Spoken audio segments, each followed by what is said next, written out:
For classic matches, just like the World Cup videos, why not go to patreon.com/drunkredhead. Main events looking a little different on this What Happened on My Universe mode. Yes, it's the first ever edition of Nitro on the last week on WWE 2K17. So fingers crossed, Nitro's an arena on 2K18. We were in Nashville, Tennessee, by the way. And how do you open the first ever Nitro? With a Wildcard Tag Team Match where Sting, instead of teaming with the Ultimate Warrior, teamed with Earthquake to take on the Ultimate Warrior and Typhoon. And it all got a bit crazy at the start when Typhoon and the Warrior attacked Earthquake and Sting in the entrance. It all began with chaos on the outside as the four men brawled in the aisleway, and eventually, with partner against partner on the outside, it would lead to partner against partner on the inside as Sting and the Ultimate Warrior started off the match. Once the actual matches started, the Warrior was beating down Sting and then tagged into Typhoon for some double teamness on his own partner. Typhoon tossed Sting about a bit before Sting was able to reverse with an arm drag.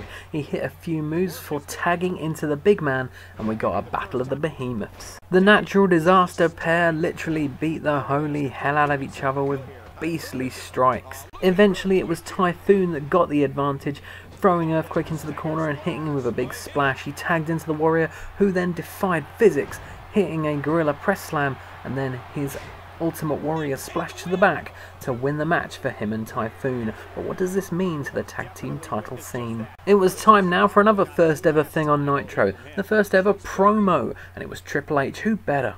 That was the first on the mic. Triple H wanted to know why he wasn't treated as the best superstar on the roster, but before he could talk anymore, he was interrupted by Kevin Nash, the person who he happened to be feuding with. Big Sexy wanted to know if Triple H had finished flapping his gums yet. This annoyed Triple H as he came out and stepped into his spotlight. Nash replied by saying that he wanted to remind people there's some other people other than Triple H in the WWE. Triple H then said that this was his ring, his house, his WWE universe. Kevin Nash then challenged Triple H to a match of his choosing. Triple H then said that he hadn't earned the right to even approach him, let alone challenge him. Kevin Nash then hit him. After a couple of moves, depressingly, the computer decided it was the end of the promo already and ran that same cutscene where he does the clothesline and holds him back. There was another match next as Mark Henry, the European champion, had another match up against his rival, Booker T, the man he beat for the belt. This contest opened with Mark Henry beating the hell out of Booker T, first with a headbutt, then a big clothesline, and then just sat on his back. Henry smashed Booker T with a choke toss and then locked in a single leg crab, but Booker T didn't tap out. Oh no, in fact he reversed it and got the advantage. Booker T then hit a nice selection of kicks to take Mark Henry down several times, including the lovely torpedo drop kick off the top rope, but he then got reversed when he tried to use his fists. Mark Henry then slammed him down, headbutted him, and hit the world's strongest slam. And that slam was enough to keep the former European champion down for the 3 count.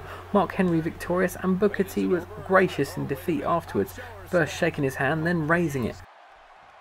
The big matches kept coming, and this one saw someone very big. Andre the Giant, in fact. He was facing off against Brian Pillman. This one started well for Andre, first smacking Pillman in the head with a brain chop, then throwing him down with a side breaker. But while he was posing after that, Brian Pillman ran at him and hit a crucifix, then hit him with a couple of running moves, and eventually taking him off his feet again with a flying head scissors. Pillman put Andre in the corner, but it didn't work well for him. He got elbowed in the head and then kneed in the gut, and kneed in the head, and Andre was in control. He threw Pillman about with a butterfly suplex, then butt bumped him into the corner and threw him about. After a gorilla press, Andre sat on his opponent and then hit him with an elbow drop to win the match. Andre celebrated for a little but was quickly joined in the ring by Goldberg, who, if you remember, was attacked by Andre just after his match with Tatsumi Fujinami at the pay-per-view. After smacking Andre with a couple of moves, Goldberg hit the spear. He then picked up Andre for a jackhammer, which was quite impressive. He walked away and left us with a promo with The Rock. Yay!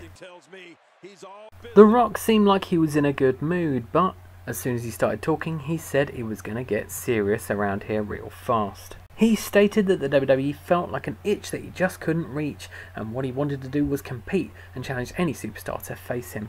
He said that it was time for the WWE to change, now. Not tomorrow, not next year, but now. He then went back to being in a good mood. This just left us with our main event for the first ever Nitro, and it was a big one as Mr. McMahon went to defend his decision to switch to Nitro by taking on Stone Cold Steve Austin in a Falls Count Anywhere match. And he got the upper hand to start with, hitting a couple of cheeky moves. McMahon went outside to grab a chair, but this proved to be his undoing, as Stone Cold reversed his chair shot and then took him out with a chop block, and then hit him with the chair several times. He chucked Vince to the outside, threw him into some steps, and then chucked him over the guardrail into the crowd. And Stone Cold beat on Vince a few times in the crowd, moving slowly towards the stage area. After hitting a couple of moves on that area, they moved backstage, and well, he just carried on beating him up, ending with a Lou Thesz press in the corridor. And apparently that wasn't enough, because he followed that with a suplex through a table. They carried on through the corridor, and McMahon started bleeding, and they went back to the entranceway, where Stone Cold hit a pile driver, before taking him into the entranceway and hitting 3 consecutive Stone Cold stunners.